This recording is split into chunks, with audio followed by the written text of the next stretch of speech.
ਵਾਸੂ ਚੋਪੜਾ ਜੀ ਸਾਡੇ ਸਕੇ ਮਾਮਾ ਜੀ ਦੇ ਮੁੰਡੇ ਸੀਗੇ ਤੇ ਇਹਨਾਂ ਦੇ ਨਾਲ ਨੇਬਰ ਦੇ ਵਿੱਚ ਵਿਆਹ ਸੀਗਾ ਇਹਨਾਂ ਦਾ ਤੇ ਸਾਨੂੰ ਫੋਨ ਆਂਦਾ ਪਰਸੋਂ ਜੀ ਕਿ ਫਟਾਫਟ ਡੀਐਮਸੀ ਪਹੁੰਚੋ ਵਾਸੂ ਜੀ ਦੇ ਗੋਲੀ ਲੱਗ ਗਈ। ਹੈਰਾਨ ਹੋ ਗਏ ਕਿ ਯਾਰ ਵਿਆਹ ਤੇ ਗਏ ਸੀ ਗੋਲੀ ਕਿੱਦਾਂ ਲੱਗ ਸਕਦੀ ਉੱਥੇ।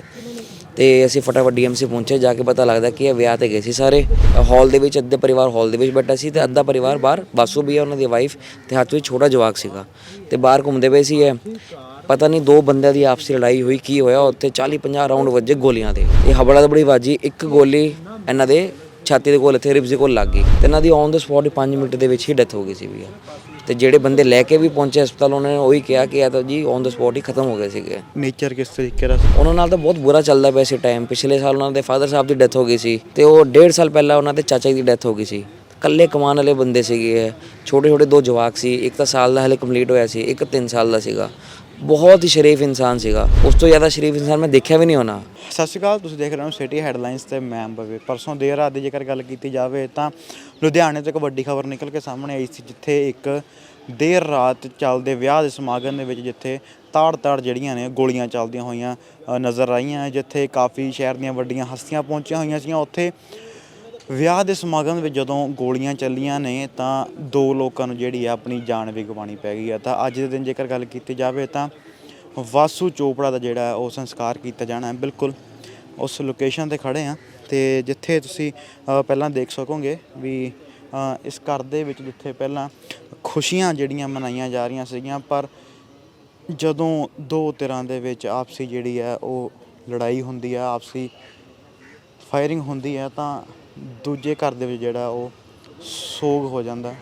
ਤਾਂ ਬਿਲਕੁਲ ਘਰ ਦਾ ਇਕੱਲਾ ਜੀਅ ਸੀਗਾ ਵਾਸੂ ਚੋਪੜਾ, ਜਿਸ ਦੀ ਡੈਥ ਹੋਈ ਹੈ। ਦੱਸਿਆ ਜਾਂਦਾ ਜਦੋਂ ਉੱਥੇ ਸਟੈਂਪਡ ਹੋਇਆ ਤਾਂ ਉਹਨਾਂ ਦੀ ਰਿਬਸ ਦੇ ਵਿੱਚ ਜਿਹੜੀ ਹੈ ਜਾ ਕੇ ਉਹ ਗੋਲੀ ਲੱਗੀ ਹੈ ਅਤੇ ਜਦੋਂ ਹਸਪਤਾਲ ਲੈ ਜਾਇਆ ਜਾ ਰਿਹਾ ਸੀਗਾ ਤਾਂ ਉੱਥੇ ਉਹਨਾਂ ਦੀ ਜਿਹੜੀ ਹੈ ਉਹ ਡੈਥ ਹੋ ਜਾਂਦੀ ਹੈ। ਤਾਂ ਬਿਲਕੁਲ ਪਰਿਵਾਰ ਵਾਸੀ ਮੌਜੂਦ ਨੇ ਸਾਡੇ ਨਾਲ, ਗੱਲਬਾਤ ਕਰਾਂਗੇ। ਭਾਜੀ ਹੋਇਆ ਕੀ ਸੀ ਅਸਲ ਦੇ ਵਿੱਚ? ਭਈਆ ਵਾਸੂ ਚੋਪੜਾ ਜੀ ਸਾਡੇ ਸਕੇ ਮਾਮਾ ਜੀ ਦੇ ਮੁੰਡੇ ਸੀਗੇ ਤੇ ਇਹਨਾਂ ਦੇ ਨਾਲ ਨੇਬਰ ਦੇ ਵਿੱਚ ਵਿਆਹ ਸੀਗਾ ਇਹਨਾਂ ਦਾ ਨੇਬਰ ਦਾ ਵਿਆਹ ਸੀਗਾ। ਤੇ ਰਾਤੀ ਸਾਨੂੰ ਫੋਨ ਆਂਦਾ ਪਰਸੋਂ ਜੀ ਕਿ ਫਟਾਫਟ ਡੀਐਮਸੀ ਪਹੁੰਚੋ, ਵਾਸੂ ਜੀ ਦੇ ਗੋਲੀ ਲੱਗ ਗਈ। ਸਾਡੇ ਪਰਿਵਾਰ ਨੂੰ ਫੋਨ ਆਂਦਾ ਹੈ। ਅਸੀਂ ਸਾਰੇ ਹੈਰਾਨ ਹੋ ਗਏ ਕਿ ਯਾਰ ਵਿਆਹ ਤੇ ਗਏ ਸੀ ਗੋਲੀ ਕਿੱਦਾਂ ਲੱਗ ਸਕਦੀ ਉੱਥੇ। ਤੇ ਅਸੀਂ ਫਟਾਫਟ ਡੀਐਮਸੀ ਪਹੁੰਚੇ। ਜਾ ਕੇ ਪਤਾ ਲੱਗਦਾ ਕਿ ਇਹ ਵਿਆਹ ਤੇ ਗਏ ਸੀ ਸਾਰੇ। ਤੇ ਗਾਰਡਨ ਦੇ ਵਿੱਚ ਹਾਲ ਦੇ ਵਿੱਚ ਅੱਧੇ ਪਰਿਵਾਰ ਹਾਲ ਦੇ ਵਿੱਚ ਬੈਠਾ ਸੀ ਤੇ ਅੱਧਾ ਪਰਿਵਾਰ ਬਾਹਰ। ਵਾਸੂ ਵੀ ਆ ਉਹਨਾਂ ਦੀ ਵਾਈਫ ਤੇ ਹੱਥ ਵਿੱਚ ਛੋਟਾ ਜਵਾਕ ਸੀਗਾ ਤੇ ਬਾਹਰ ਘੁੰਮਦੇ ਪਏ ਸੀ। ਪਤਾ ਨਹੀਂ ਦੋ ਬੰਦਿਆਂ ਦੀ ਆਪਸੀ ਲੜਾਈ ਹੋਈ, ਕੀ ਹੋਇਆ ਉੱਥੇ 40-50 ਰਾਉਂਡ ਵੱਜੇ ਗੋਲੀਆਂ ਦੇ। ਤੇ ਹਬੜਾ ਦਬੜੀ ਬਾਜੀ, ਇੱਕ ਗੋਲੀ ਇਹਨਾਂ ਦੇ ਛਾਤੀ ਦੇ ਕੋਲ ਇੱਥੇ ਰਿਬਸ ਦੇ ਕੋਲ ਲੱਗ ਗਈ ਤੇ ਇਹਨਾਂ ਦੀ ਔਨ ਦਾ ਸਪੌਟ 5 ਮਿੰਟ ਦੇ ਵਿੱਚ ਹੀ ਡੈਥ ਹੋ ਗਈ ਸੀ ਵੀ। ਤੇ ਜਿਹੜੇ ਬੰਦੇ ਲੈ ਕੇ ਵੀ ਪਹੁੰਚੇ ਹਸਪਤਾਲ ਉਹਨਾਂ ਨੇ ਉਹੀ ਕਿਹਾ ਕਿ ਇਹ ਤਾਂ ਜੀ ਔਨ ਦਾ ਸਪੌਟ ਹੀ ਖਤਮ ਹੋ ਗਏ ਸੀਗੇ। ਬਈ ਤੁਹਾਡੇ ਬ੍ਰਦਰ ਸੀਗੇ ਹੈ ਨਾ? ਹਾਂਜੀ। ਅਤੇ ਕਿਵੇਂ ਦਾ ਮਤਲਬ ਉਹਨਾਂ ਦਾ ਨੇਚਰ ਕਿਸ ਤਰੀਕੇ ਦਾ ਸੀਗਾ ਵੀ ਕੀ ਉਹਨਾਂ ਦਾ ਇਸ ਤਰੀਕੇ ਦੇ ਲੋਕਾਂ ਨਾਲ ਕੋਈ ਤਾਲੁਕ ਸੀਗਾ ਕਿ ਜਦੋਂ ਇਸ ਤਰੀਕੇ ਦੀ ਜਿਹੜੀ ਹੋਣੀ? ਭਈਆ ਤੁਸੀਂ ਜੇ ਵਾਸੂ ਭਈਆ 100 ਬੰਦਿਆਂ ਨੂੰ ਵੀ ਜਾਣਦੇ ਹੋਣਗੇ ਨਾ, 100 ਦੇ 100 ਇਹੀ ਕਹੋਗੇ ਕਿ ਸਭ ਤੋਂ ਗਊ ਇਨਸਾਨ ਸੀਗਾ ਉਹ। ਕਿਸੇ ਨਾਲ ਲੈਣਾ ਨਾ ਦੇਣਾ। ਉਹਨਾਂ ਨਾਲ ਤਾਂ ਬਹੁਤ ਬੁਰਾ ਚੱਲਦਾ ਪਿਆ ਸੀ ਟਾਈਮ। ਪਿਛਲੇ ਸਾਲ ਉਹਨਾਂ ਦੇ ਫਾਦਰ ਸਾਹਿਬ ਦੀ ਡੈਥ ਹੋ ਗਈ ਸੀ ਤੇ ਉਹ 1.5 ਸਾਲ ਪਹਿਲਾਂ ਉਹਨਾਂ ਦੇ ਚਾਚਾ ਜੀ ਦੀ ਡੈਥ ਹੋ ਗਈ ਸੀ। ਇਕੱਲੇ ਕਮਾਉਣ ਵਾਲੇ ਬੰਦੇ ਸੀਗੇ। ਛੋਟੇ 2 ਜਵਾਕ ਸੀ, ਇੱਕ ਤਾਂ ਸਾਲ ਦਾ ਹਲੇ ਕੰਪਲੀਟ ਹੋਇਆ ਸੀ, ਇੱਕ 3 ਸਾਲ ਦਾ ਸੀਗਾ। ਬਹੁਤ ਹੀ ਸ਼ਰੀਫ ਇਨਸਾਨ ਸੀਗਾ। ਉਸ ਤੋਂ ਜ਼ਿਆਦਾ ਸ਼ਰੀਫ ਇਨਸਾਨ ਮੈਂ ਦੇਖਿਆ ਵੀ ਨਹੀਂ ਹੋਣਾ। ਤੇ ਇਸ ਤਰ੍ਹਾਂ ਦੀ ਮੌਤ ਹੋਈ, ਬਹੁਤ ਦੁੱਖ ਹੋਇਆ ਕਿ ਕਿਸੇ ਦੇ ਨਾਲ ਨਾ ਲੈਣਾ ਨਾ ਦੇਣਾ। ਵਿਆਹ 'ਚ ਬੰਦਾ ਖੁਸ਼ੀ ਲਈ ਜਾਂਦਾ। ਬਿਲਕੁਲ ਕਿ ਜਦੋਂ ਘਰੋਂ ਬੰਦਾ ਤਿਆਰ ਹੋ ਕੇ ਜਾ ਰਿਹਾ, ਪਰਿਵਾਰ ਦੇ ਨਾਲ ਜਾ ਰਿਹਾ, ਪਰ ਜਦੋਂ ਇਸ ਤਰੀਕੇ ਦੀ ਖਬਰ ਸਾਹਮਣੇ ਆ ਜਾਣੀ ਤਾਂ ਉਸ ਸਮੇਂ ਕੀ ਮਾਹੌਲ ਸੀਗਾ ਤੁਹਾਡੇ ਘਰ ਦੇ ਵਿੱਚ? ਕਿਉਂਕਿ ਮਾਮੇ ਦੇ ਮੁੰਡੇ ਦਾ ਤਾਂ ਪਿਆਰ ਹੀ ਵੈਸੇ ਜ਼ਿਆਦਾ ਹੁੰਦਾ ਹੈ। ਬਹੁਤ ਪਿਆਰ ਸੀਗਾ। ਨਾਲ ਤੇ ਮੈਨੂੰ ਦੱਸਾਂ, ਲਾਸਟ ਈਅਰ ਜਦ ਮਾਮਾ ਦੀ ਡੈਥ ਹੋਈ, 1 ਸਾਲ ਦੇ ਬਾਅਦ ਹੀ ਪੂਰਾ ਪਰਿਵਾਰ ਇਕੱਠਾ ਗਿਆ ਸੀ ਵਿਆਹ 'ਤੇ। ਪੂਰਾ ਪਰਿਵਾਰ ਇਕੱਠਾ ਹੋ ਕੇ ਕਿਤੇ ਗਿਆ ਨਹੀਂ ਸੀ ਕਿਉਂਕਿ ਨਾ ਬੁਰਾ ਟਾਈਮ ਚੱਲਦਾ ਪਿਆ ਸੀ। 1.5 ਸਾਲ ਪਹਿਲਾਂ ਛੋਟੇ ਮਾਮਾ ਜੀ ਦੀ ਡੈਥ ਹੋ ਗਈ ਸੀ। ਪਹਿਲੀ ਵਾਰੀ ਸਾਰਾ ਪਰਿਵਾਰ ਇਕੱਠੇ ਹੋ ਕੇ ਗਿਆ ਸੀ ਵਿਆਹ 'ਤੇ। ਹੁਣ ਇਹ ਹੋਇਆ, ਅਸੀਂ ਤਾਂ ਸਾਡੇ ਤਾਂ ਪੈਰਾਂ ਥੱਲੇ ਜ਼ਮੀਨ ਹੀ ਨਿਕਲ ਗਈ ਜੀ। ਅਸੀਂ ਤਾਂ ਖੁਦ ਹਾਲੇ ਤੱਕ ਡਾਈਜੈਸਟ ਹੀ ਨਹੀਂ ਕਰ ਪਾ ਰਹੇ ਕਿ ਯਾਰ ਇਹ ਹੋ ਗਿਆ। ਜਾਂ ਤਾਂ ਹੁੰਦਾ ਬੰਦੇ ਦੀ ਕਿਸੇ ਦੇ ਨਾਲ ਲੜਾਈ ਹੋਵੇ, ਦੁਸ਼ਮਣੀ ਹੋਵੇ, ਕੁਛ ਹੋਵੇ। ਇੰਨਾ ਸ਼ਰੀਫ ਬੰਦਾ, ਨਾ ਕਿਸੇ ਨਾਲ ਲੈਣਾ ਨਾ ਦੇਣਾ। ਵਿਆਹ 'ਤੇ ਜਾਂਦਾ ਬੰਦਾ, ਉੱਥੇ ਬਹੁਤ ਹੀ ਮਾੜਾ ਹੋਇਆ ਜੀ। ਕਿਵੇਂ ਵੇਖਦੇ ਹੋ ਵੀ ਪੰਜਾਬ ਦੇ ਹਾਲਾਤ ਇੰਨੇ ਕੁ ਖਰਾਬ ਹੋ ਗਏ ਨੇ ਵੀ ਜਿੱਥੇ ਇਹ ਚੀਜ਼ਾਂ ਪਹਿਲਾਂ ਸੁਣਨ ਨੂੰ ਮਿਲਦੀਆਂ ਸੀਗੀਆਂ ਵੀ ਵਿਆਹ ਦੇ ਵਿੱਚ ਗੋਲੀਬਾਰੀ ਹੋਈ ਹੈ, ਕਿਸੇ ਦੀ ਮੌਤ ਹੋ ਗਈ, ਪਰ ਪਿਛਲੇ ਕੁਝ ਸਮੇਂ ਤੋਂ ਇਸ ਚੀਜ਼ 'ਤੇ ਠੱਲ ਸੀਗੀ, ਪਰ ਹੁਣ ਫੇਰ ਉਹ ਚੀਜ਼ਾਂ ਦੁਬਾਰਾ ਸ਼ੁਰੂ ਹੋ ਰਹੀਆਂ ਨੇ। ਵੀ ਇਹ ਤਾਂ ਦੇਖੋ ਸਰਕਾਰ ਨੂੰ ਦੇਖਣਾ ਚਾਹੀਦਾ ਹੈ, ਮੈਰਿਜ ਪੈਲੇਸ ਵਾਲਿਆਂ ਨੂੰ ਦੇਖਣਾ ਚਾਹੀਦਾ ਹੈ, ਉਹਨਾਂ ਦੀ ਮੈਨੇਜਮੈਂਟ ਨੂੰ ਦੇਖਣਾ ਚਾਹੀਦਾ ਕਿ ਕੋਈ ਜਦ ਗੈਸਟ ਅੰਦਰ ਆ ਰਿਹਾ ਉਹਦੇ ਕੋਲ ਕੋਈ ਹਥਿਆਰ ਤਾਂ ਨਹੀਂ, ਕੁਛ ਤਾਂ ਨਹੀਂ।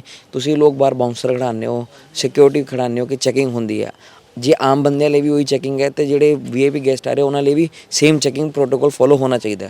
ਸਭ ਤੋਂ ਪਹਿਲਾ ਸਟੈਪ ਤਾਂ ਸਰਕਾਰ ਨੂੰ ਆ ਦੇਖਣਾ ਚਾਹੀਦਾ, ਕਿਉਂਕਿ ਦੇਖੋ ਵਿਆਹ ਦੇ ਵਿੱਚ ਛੋਟਾ ਵੀ ਆਂਦਾ, ਵੱਡਾ ਵੀ ਆਂਦਾ, ਸਾਰੇ ਤਰ੍ਹਾਂ ਦੇ ਗੈਸਟ ਆਉਂਦੇ ਆ ਤੇ ਖੁਸ਼ੀ ਦਾ ਟਾਈਮ ਹੀ ਇੰਜੋਏ ਕਰਨ ਲਈ ਆਉਂਦੇ ਆ। ਹੁਣ ਸਾਡਾ ਭਰਾ ਵੀ ਖੁਸ਼ੀ ਲਈ ਹੀ ਗਿਆ ਸੀਗਾ, ਉਹਦੇ ਗੁਆਂਢ ਦੇ ਵਿੱਚ ਵਿਆਹ ਸੀਗਾ, ਗਿਆ ਉੱਥੇ, ਉਹਨੂੰ ਇਹ ਥੋੜ੍ਹਾ ਨਾ ਪਤਾ ਸੀ ਕਿਸੇ ਦੀ ਆਪਸ ਰੰਜਿਸ਼ ਦੇ ਵਿੱਚ ਮੇਰੇ ਗੋਲੀ ਵੱਜ ਜਾਊਗੀ, ਤੇ ਪੂਰਾ ਪਰਿਵਾਰ ਹੀ ਬਿਖਰ ਗਿਆ ਜੀ ਸਾਡਾ ਤਾਂ। ਭਲਾ ਜਿਨ੍ਹਾਂ ਦੇ ਘਰੇ ਵਿਆਹ ਸੀਗਾ ਉਹਨਾਂ ਨੂੰ ਪਤਾ ਨਹੀਂ ਸੀਗਾ ਵੀ ਇਸ ਤਰੀਕੇ ਦਾ ਆਪਸੀ ਦੋ ਗੁੱਟਾਂ ਦੇ ਵਿੱਚ ਚੱਲਦਾ, ਜਿਨ੍ਹਾਂ ਨੇ ਉਹ ਸੱਦੇ ਲੋਕ ਉੱਥੇ ਤੇ ਉਹ ਇਹ ਆਹ ਕੰਮ ਉੱਥੇ ਹੋਇਆ। ਵੀ ਇਹ ਦੇਖੋ ਸਾਨੂੰ ਤਾਂ ਸਮਝ ਹੀ ਨਹੀਂ ਆ ਰਿਹਾ ਕਿ ਹੁਣ ਹੋ ਕੀ ਗਿਆ ਇੱਕੋਦਮ। ਸਾਡੇ ਤਾਂ ਪੈਰਾਂ ਥੱਲੋਂ ਵੀ ਜ਼ਮੀਨ ਹੀ ਨਿਕਲ ਚੁੱਕੀ ਹੈ, ਕੁਝ ਡਾਈਜੈਸਟ ਹੀ ਨਹੀਂ ਕਰ ਪਾ ਰਹੇ। ਕੱਲਾ ਕਮਾਊ ਪੁੱਤ ਸੀਗਾ, ਕੱਲਾ ਕਮਾਉਂਦਾ ਸੀ। ਦੋ ਚਾਚਾ ਜੀ ਦੇ ਦੋ ਛੋਟੇ ਛੋਟੇ ਜਵਾਕ ਹੈ, ਉਹ ਵੀ ਉਹਨਾਂ ਦੀ ਹਲੇ ਸ਼ਾਦੀ ਵੀ ਨਹੀਂ ਹੋਈ, ਛੋਟੇ ਛੋਟੇ ਹੈਗੇ ਨੇ ਹਲੇ, ਉਹ ਵੀ ਕੱਲਾ ਕਮਾਉਂਦਾ ਸੀਗਾ। ਸਾਨੂੰ ਤਾਂ ਸਮਝ ਹੀ ਨਹੀਂ ਆ ਰਿਹਾ। ਸਰਕਾਰ ਤੋਂ ਤਾਂ ਅਸੀਂ ਇਹੀ ਕਹਿੰਦੇ ਕਿ ਪ੍ਰੋਪਰ ਇੱਕ ਇਨਸਾਫ ਮਿਲਿਆ ਜਾਵੇ ਸਾਨੂੰ ਤਾਂ। भैया कैसे देखते हो कि जो इस तरीके का जो मातम इस समय घर में है? देखो मैं मेरे ब्रदर इन लॉ है वासु, जैसे उनके सिस्टर का हस्बैंड हूँ मैं, और मैं बेंगलोर से आया हूँ। हमको तो पूरा शॉक हो गया कि ऐसे हुआ है, एक शादी में जाके गोली चला है और अभी तक विश्वास नहीं हो रहा है कि वासु के साथ ऐसे हुआ है। तो जैसे इन्होंने बोला कि 3 साल से सिर्फ दुर्घटना घटी है हमारे घर पे। पहले तो चाचा का मौत हुआ, फिर पापा का मौत हुआ, और अभी वासु जी का भी ये हो गया। अभी घर पे तो सिर्फ लेडीज़ बचे हैं, कौन कमाएगा, कौन रोटी देगा, खाना कैसे होएगा। तो हमें तो यही है कि बस हमें इंसाफ चाहिए अभी ये टाइम पे। और माहौल बहुत गंदा है अभी घर पे, कि सब लोग डाइजेस्ट नहीं कर पा रहे हैं, और मतलब क्या ही बोले, माइंड तो पूरा ब्लैंक हो चुका है अभी। हमको पता नहीं चल रहा है कि कैसे क्या होगा क्या नहीं है, और डर लगता है कि ऐसे गैंगस्टर्स आए हैं, गोली चली है। और हम तो, हमारा तो वैसे फैमिली नहीं है, हम तो बहुत साफ तरीके से हमारा कमाई हमारा खाना, चलो बुलाया शादी में करके गए। तो हमें यही लगता है कि हमें हमारे साथ तो ऐसे होना नहीं चाहिए था। तो अभी बस ये इंसिडेंट से पहले आपकी उनके साथ बात हुई थी कुछ समय पहले, जैसे जब छाती पे जाने वाले थे उससे पहले? नहीं, उनसे डायरेक्ट तो बात नहीं हुई, बट रेगुलरली तो बात होते रहती थी, नॉर्मल बातें होती थी, जैसे कैसे चल रहा है काम, कैसे चल रहा है, बच्चे कैसे हैं। और मेरी वाइफ भी बात करती थी, जो सिस्टर है, तो बस नॉर्मल बात होती थी। बट ऐसे शादी का तो स्पेसिफिकली कोई बात नहीं हुआ था। तो मेरे को तो रात में ही डायरेक्ट कॉल आया था,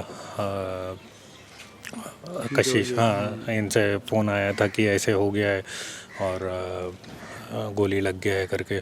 तो इमीडिएटली हम जो नेक्स्ट फ़्लाइट मिले लेके आ गए इधर, और इधर देखा तो पता चला वो नहीं है। तो सिस्टर ठीक है अभी उनके?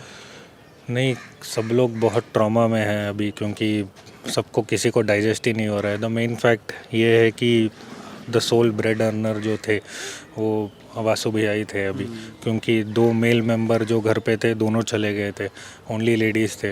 एंड वासु भैया एक थे जो हम लोग सब लोग हिम्मत लगा के घर चल रहा था, रोटी और पानी यहाँ का घर का चल रहा था। अभी ये न्यूज़ के बाद तो पता ही नहीं चल रहा है कि आगे कैसे चलेगा, कौन काम चलाएगा, रोटी और पानी कहाँ से मिलेगा। तो यही सारे क्वेश्चंस हमारे मन में है, बहुत अनसर्टेनिटी है।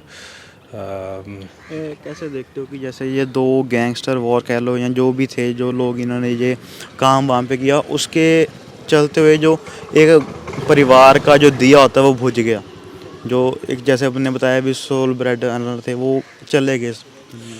वही मैं बोल रहा हूँ कि ये बहुत मतलब अन्याय है कि जिसका लेना देना नहीं है। और मैं हमारा ही नहीं बोल रहा हूँ, और भी फैमिलीज इम्पैक्टेड हो सकते हैं। जितना सुनने में आ रहा है कि और भी एक लेडी का डेथ हुआ है, और भी लोगों का हुआ है। ऑफिशियल नंबर्स तो हमें अभी तक पता नहीं है, बट ये चीज़ बहुत बुरा है कि जिसका इन्वॉल्वमेंट बिल्कुल नहीं है ये सब चीज़ों में, उनके साथ ये सब हो रहा है।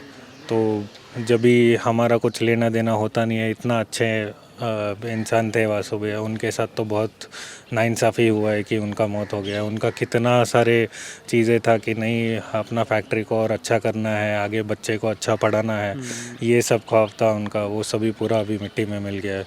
तो मतलब कुछ समझ नहीं आ रहा। कुछ समझ में नहीं आ रहा है और पूरा माइंड ब्लैंक हो गया है सच्ची में। कोई कितने बार 1 साल आए, 2 साल आए, 2 साल ऐसे घटनाएं बीती, तसल्ली दिया, ये तीसरे बार क्या तसल्ली देंगे, क्या बात ही बोलेंगे, कोई बातें भी नहीं है बोलने के लिए। और बहुत ही मतलब माइंड ही चल रहा नहीं है ये टाइम पे, ऐसे हालत हो गया है हमारा। तो बस और क्या ही बोलेंगे, हम तो सच्ची में चाहते हैं कि घर के लिए एक इंसाफ हो जाए।